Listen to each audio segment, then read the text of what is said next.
Hello everyone, welcome to a online solution. तो जैसे कि आपको पता है कि हम लोग क्या पढ़ रहे हैं, त्रिभुज पढ़ रहे हैं और आपका 6.4 एक्सरसाइज शुरू हो गया 6 पॉइंट ख़त्म होने के बाद। तो ये NCERT किताब का है। अगर आपके पास NCERT किताब है तो उससे आप देख सकते हैं, मैच कर सकते हैं, वही सेम सवाल यहाँ पे दिया हुआ है। और NCERT का मैं जो भी क्वेश्चन जो भी लेसन पढ़ा रहा हूँ और पूरी कोशिश कर रहा हूँ कि मैं सभी लेसन को आपको पढ़ा दूँ और एक एक क्वेश्चन, चाहे क्वेश्चन ईजी हो, चाहे क्वेश्चन हार्ड हो, चाहे मीडियम हो। ओके, तो अगर आपको पता है तो देखिए रिविजन हो जाएगा, और नहीं पता है तो आप इसको देखिए, बड़ी अच्छी तरीके से आपको समझ में भी आ जाएगा। चलिए, तो सवाल नंबर 3 यहाँ पे है, क्या बोलता है कि आकृति 6.44 यानी कि ये किताब में दिया हुआ था, यानी कि आकृति दिया हुआ है उसमें। अब आप आकृति पर देखेंगे, उसके बाद पता चलेगा आपको। BC पर 2 त्रिभुज बना हुआ है, यानी कि आकृति पहले मैं आपको बना करके दिखाता हूँ। तो जैसा कि इस तरह की आकृति आपकी किताब में दी होगी और यहाँ पे लिखा हुआ है कि A B और यहाँ पे है C और यहाँ पे D। ये किताब में ऐसे ही आकृति दी हुई, ठीक है। अब बोलता है कि आकृति BC पर, यानी कि BC कौन हो गया, ये BC हो गया। आधार बोल रहा, आधार यानी कि ये BC क्या हो जाएगा, आपका आधार हो जाएगा। आपको यहाँ पे BC लेना पड़ेगा। 1 मिनट, ये गलती हो जाएगी, यहाँ से लेते हैं, मैं B के पास गया, चलो ठीक हो गया। BC पर, ये जो BC है उस पर 2 त्रिभुज आपको दिख रहा है, ABC, जिसका आधार क्या है, BC है। और एक है त्रिभुज DBC, और इसका भी आधार क्या है, BC है। बने में यदि AD और BC O पर प्रतिच्छेद करते हैं तो BC तो ठीक है, अब AD हमको यहाँ से मिलाना पड़ेगा आराम से। चलो, मिल गया, ठीक है। और यहाँ पे क्या करता है, O पर प्रतिच्छेद करती है। AD यानी कि A से लेकर D तक और B से लेकर C तक O पर करते प्रतिच्छेद। तो दर्शाना यह है कि त्रिभुज ABC का क्षेत्रफल, ABC का क्षेत्रफल, AR मतलब एरिया, अरे त्रिभुज ABC का क्षेत्रफल बटा त्रिभुज DBC का क्षेत्रफल, DBC का क्षेत्रफल जो होता है वो AO बटा DO होता है। ये दिखाना, आपको सिद्ध करना है। तो यहाँ पे क्वेश्चन कुछ लंबा है लेकिन बहुत ही आसान है। ओके, टेंशन मत लीजिए, बहुत अच्छे तरीके से आपको अंडरस्टैंड हो जाएंगे और समझ में भी आएगा। पूरी वीडियो को देखिए। तो सबसे पहले आप यहाँ पे करते क्या, इसको यहाँ पे हल करेंगे और यहाँ पे देखो, चलो हाँ लिख दिया। अब यहाँ पे पहले जो जो दिया वहाँ पे लिख लेते हैं। क्या दिया हुआ है, एक लिखेंगे त्रिभुज ABC तथा त्रिभुज DBC एक ही आधार BC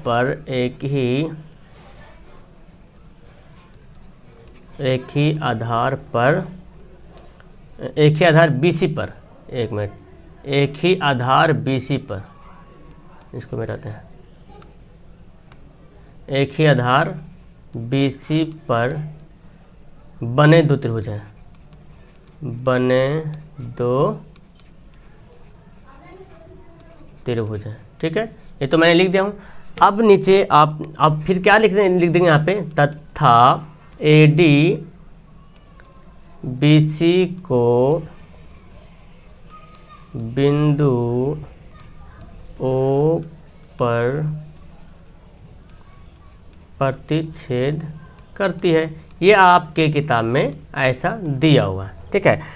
तो सिद्ध क्या करना है, ये देखो, सिद्ध करना है कि ABC का क्षेत्रफल बटा DBC का क्षेत्रफल बराबर AO बटा DO करना है। अब आपको AO बटा DO देखो लाने के लिए, देखो AO यहाँ दिख रहा और DO यहाँ दिख रहा। तो अब इसको लाने के लिए आपको क्या करना पड़ेगा, इस त्रिभुज में हमको कुछ रचना करना पड़ेगा। जैसे कि यहाँ पे जो है ना, ये A से लेकर यहाँ पे मैं लंब डालूंगा यहाँ पे, ठीक है। और ये जो D है ना, यहाँ पे भी लंब डालूंगा। देखो, सीधा बनाना आप लोग स्केल की सहायता से, सीधा यहाँ पे, ठीक है। तो यहाँ पे लिख देता हूँ मैं M और यहाँ पे लिख देता हूँ N। अब जब लंब जब डाला जाता है तो क्या जानते हैं, ये जो 90 डिग्री बनेगा, ये भी क्या बनेगा, 90 डिग्री बनेगा यहाँ पे, है ना। और ये जो ये देख रहे हैं जहाँ पे मेरा पेन दिख रहा, ये इधर और इधर आपस में क्या होता है, ये बराबर होता है। शीर्षाभिमुख कोण होता है, आपस में क्या बराबर होता है। इसी तरह से हमको ये जो त्रिभुज दिख रहा है ना, AMO और DNO, ये आपस में क्या होगा, समरूप हम यहाँ पे सिद्ध कर देंगे। तो चलो पहले रचना यहाँ पे करेंगे। रचना यहाँ पे क्या है कि AM, देखो AM है, किस पे लंब डाले हम, BC पे लंब डाले, है ना।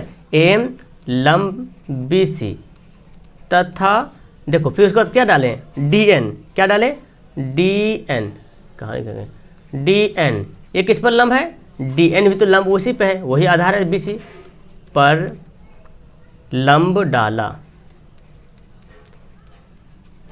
ऐसे भी लिख सकते हैं, यह लंब खींचा भी आप चाहे तो लिख सकते हैं। आप यहाँ पे क्या लिखेंगे? उत्पत्ति लिख दो या प्रमाण लिख दो, है ना, प्रूफ जिसको बोलते हैं, कि कोई भी चीज़ लिखेंगे चलो चलेगा।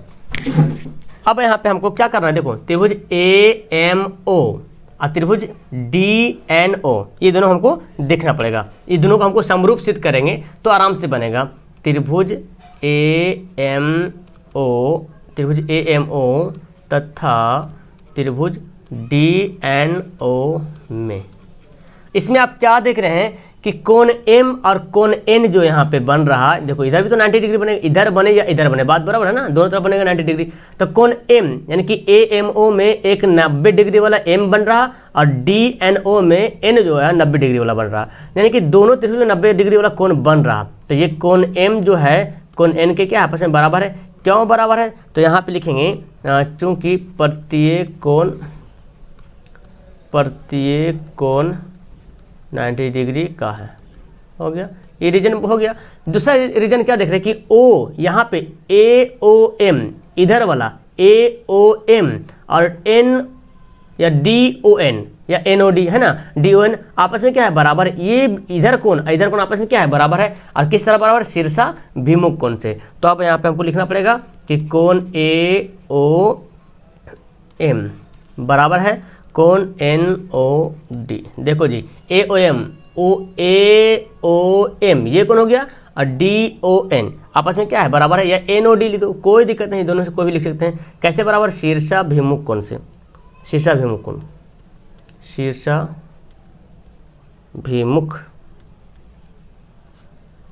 कोण से आपस में क्या हो गया? बराबर हो गया। तो दो कोण बराबर हो गया, इसलिए कैसे समरूप होगा? कोण समरूपता से। आप जानते हैं ना समरूप कैसे होता है? कोण मिल जाता तो होता है, दो कोण मिलेगा तो भी समरूप होगा, तीन कोण मिलेगा तो भी समरूप होगा। कोण समरूपता से। तो कोण समरूपता से क्या होगा? त्रिभुज AMO समरूप हो गया त्रिभुज DNO हो गया। जब ये दोनों जब समरूप हो जाता है, और आपको पता है जब दो त्रिभुज समरूप होता है तो उसके संगत कोण भी बराबर होता है और संगत भुजाएं जो है समान अनुपात में होता है। यानी कि AMO की जो भुजा होगी और DNO की जो भुजा होगी, इनका जो भुजाओं का अनुपात होगा वो क्या होगा? समान होगा। तो हम यहाँ पे लिख सकते हैं जो इस त्रिभुज में AM और इस त्रिभुज में DN, यहाँ पे भी लंब वाला है, यही भी लंब वाला ले रहे हैं, ये करने वाला है तो अब इधर वाला करने वाला लेंगे। और ये आधार है हमारा MO है, यहाँ पे आधार NO है।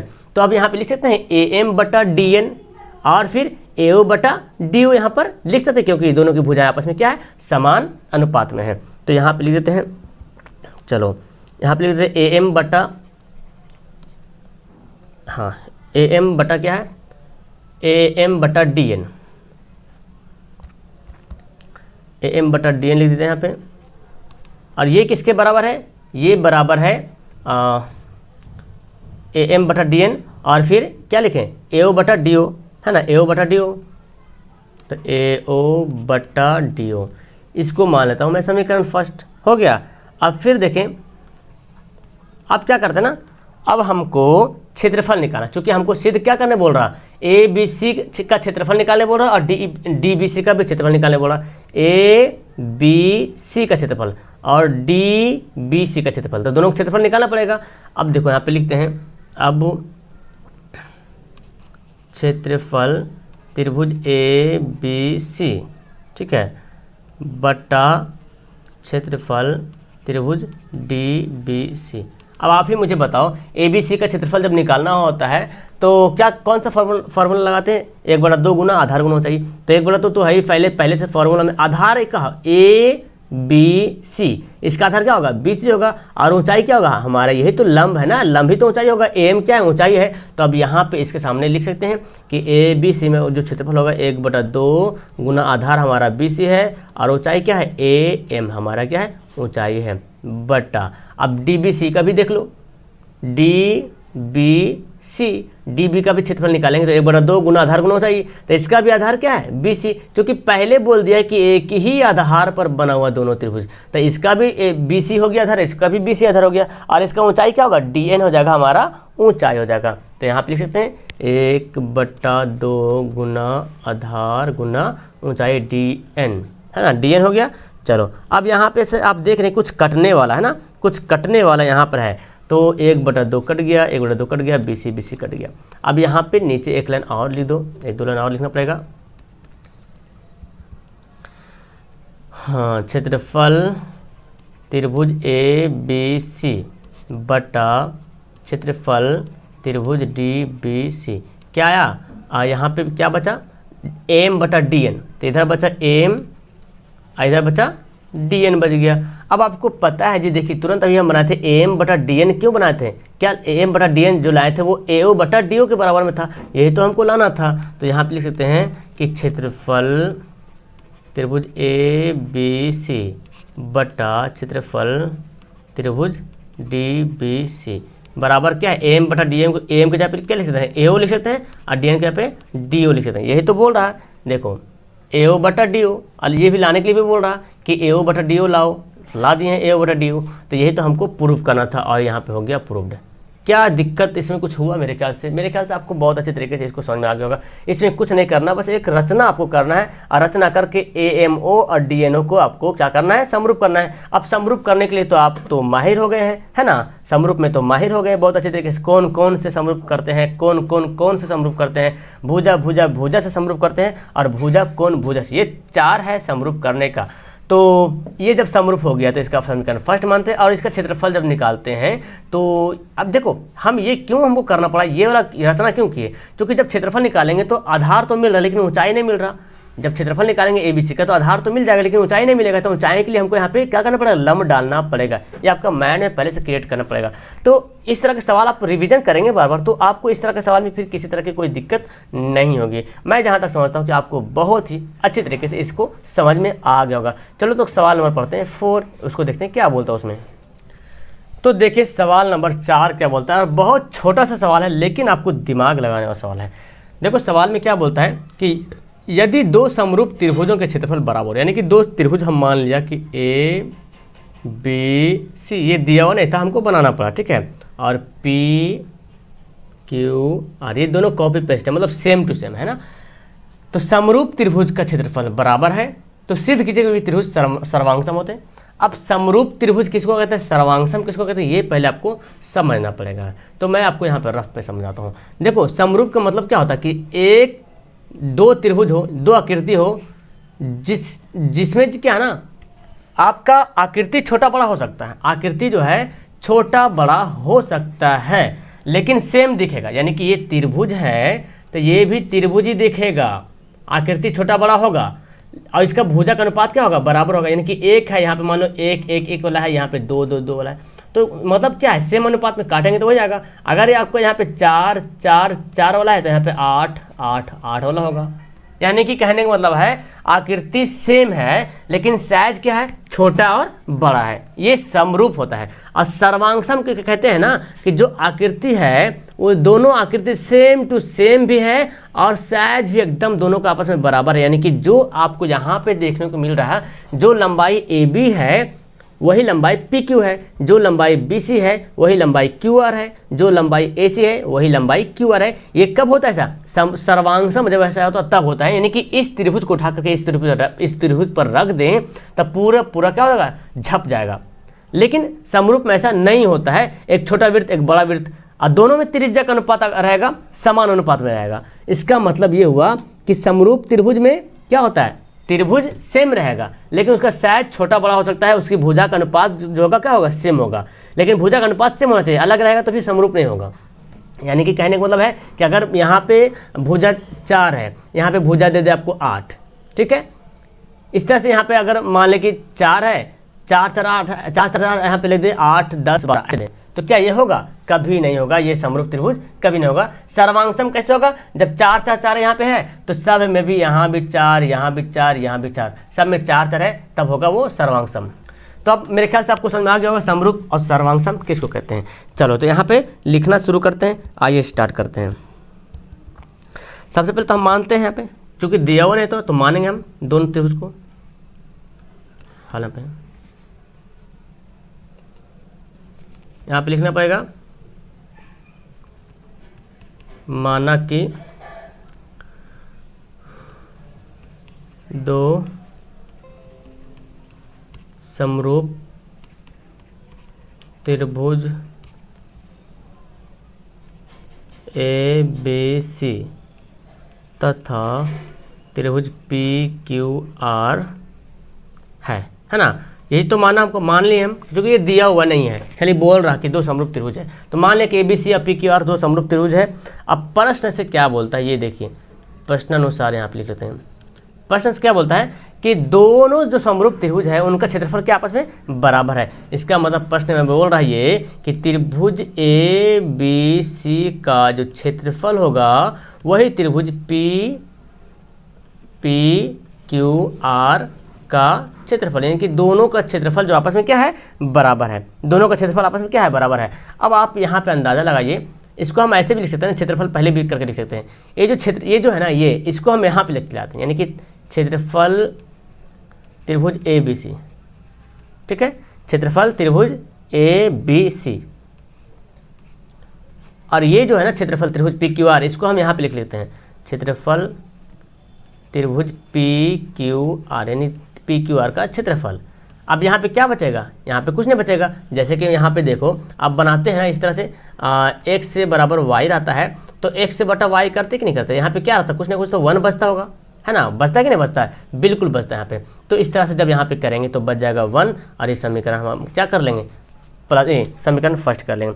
अब त्रिभुज में यहाँ पे देखिए, अब आपको पता है जब त्रिभुज समरूप होता है, जब त्रिभुज जो है समरूप होता है तो उसका जो क्षेत्रफल निकलता है, ये पढ़े हैं ना आपके थ्योरम में, जब त्रिभुज समरूप होता है और उसके क्षेत्रफल जब बराबर हो, जब दो त्रिभुज के क्षेत्रफल बराबर हो तो उसके संगत जो भुजाएं होंगे उसके स्क्वायर के समानुपाती होते हैं, ठीक है। तो यहाँ पे लिखेंगे तथा क्षेत्रफल त्रिभुज ए बी सी बटा क्षेत्रफल त्रिभुज पी क्यू आर।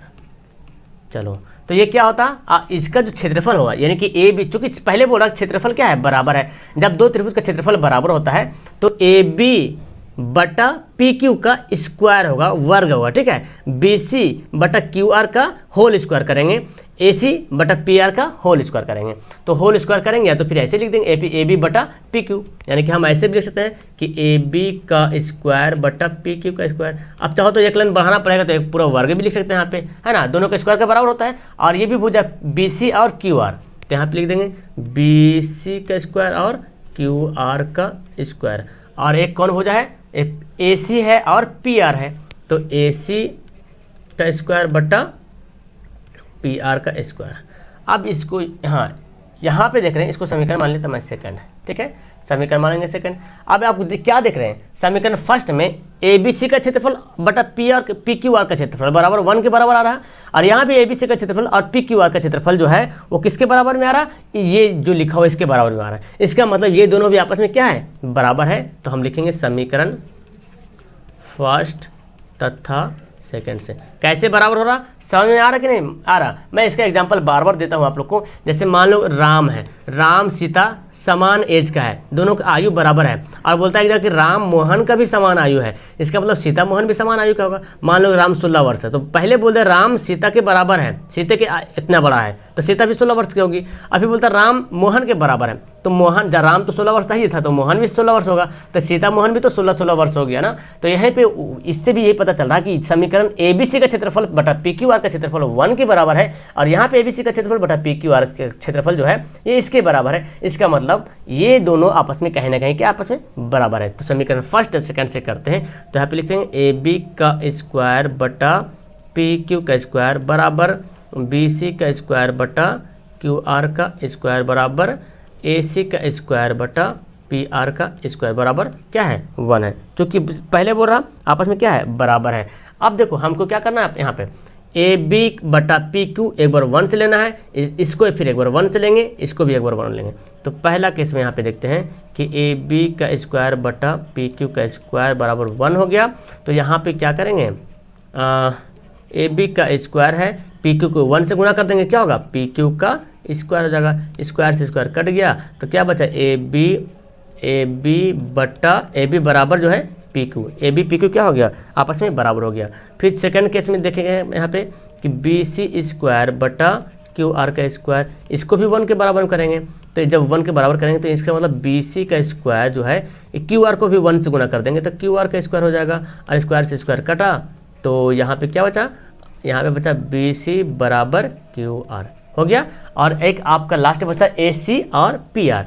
तो यहाँ पे तीसरा स्थिति में क्या लिखेंगे कि ए सी का स्क्वायर बटा पी आर का स्क्वायर ये 1 के बराबर है।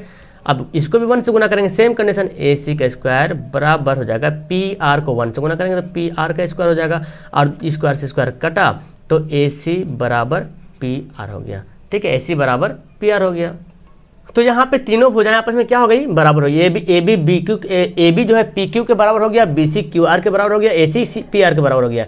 ए बी जो है पी क्यू के बराबर हो गया, बी सी क्यू आर के बराबर हो गया, और ए सी पी आर के बराबर हो गया। तो यहाँ पर लिख सकते हैं, इसका मैं बनाता हूँ समीकरण। अच्छा, ये तो फर्स्ट सेकंड थर्ड है ना, तो लिखते, इसलिए फर्स्ट सेकंड तथा थर्ड से स्पष्ट है कि, क्या स्पष्ट है कि त्रिभुज ए बी सी सर्वांगसम, ऐसे लिखते हैं ना, सर्वांगसम है त्रिभुज पी क्यू आर का। यही तो हमारा प्रूफ करने था और प्रूफ हमारा हो गया। समझ में आया कितना है, जिसे इसको बना लिए। कोई दिक्कत हुआ तो कुछ नहीं करना था, सर्वांगसम का जो रूप है जो समझना है वो आपको पहले समझना पड़ेगा कि ए बी, जो ए बी होगा वही पी क्यू होगा, जो बी सी होगा वही क्यू आर होगा, जो ए सी होगा वही पी आर होगा। अब इसको कैसे बराबर करेंगे, तो यहाँ पे तो पहले ए बी सी का क्षेत्रफल 1 के बराबर आ गया, क्योंकि इसको इधर लेकर चलाएं तो, और फिर क्षेत्रफल क्या, जब दोनों क्षेत्रफल जब बराबर होता है तो इसके जो भुजा का स्क्वायर जो है दोनों संगत भुजाओं के स्क्वायर के बराबर होता है। तो देखो इस तरह कर दिए, बराबर होता है। अब ये दोनों आपस में बराबर है फर्स्ट सेकंड से, तो इसको भी 1 के बराबर किए, इसको भी 1 के बराबर किए, इसको भी 1 के बराबर किए। यहाँ पे देख रहे थे तीनों भुजाएं आपस में क्या आ गई, बराबर आ गई। अभी मैं बताया हूँ कि अगर ए बी सी को इस पे ढक देंगे तो पूरा झप जाएगा, है ना, पूरा झप जाएगा। ये क्या हो जाएगा, आपका त्रिभुज जो है सर्वांगसम हो जाएगा। तो मेरे ख्याल से आपको बहुत अच्छी तरीके से समझ में आ गया होगा। अच्छी लगी वीडियो तो लाइक जरूर करना, और पहली बार आए तो चैनल को सब्सक्राइब जरूर कीजिएगा। Okay, that's all. मिलता हूँ मैं आपको नेक्स्ट वीडियो में। That's all, thank you everyone, have a nice day.